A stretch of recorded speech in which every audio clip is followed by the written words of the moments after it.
Tere tulemast võrkturunduse lehele. Minu nimi on Kristjan Kiis. Mõtlesin, et räägin natukene kogemusest, mis mul oli eile. Tulin just kontorisse ja alustan oma lahedat laupäeva hommikut. Üks moment, aknad lahti. Ja mida ma mõtlesin? Mõtlesin seda, et mul oli eile sellised paar huvitavat kõne. Ja need kõned olid sellised, et mul pole nii ammu juba olnud, aga öeldi, et selle teemaga ära mulle kunagi enam helista. Ja siis pani toru ära. Ma tahtsin küsida, et sul on oma lugu rääkida. Või et kas ma tahtsin küsida, miks?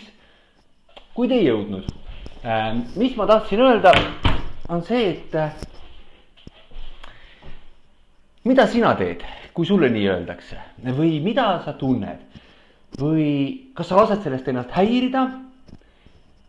Või sa lepid sellega? Või sa lased sel minna? Mis on sinu tehnika?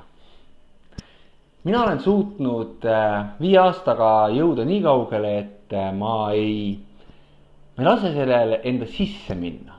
See kindlasti jääb korra siia. Mõnel hetkel see jääb tunniks ajaks, mõnel pooleks tunniks.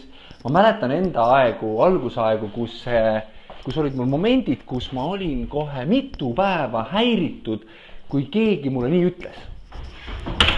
Või kui keegi, ütleme, tõsiselt nagu, ma tundsin, kuidas see jättis mind seisma, ma jäin siin nagu kinni.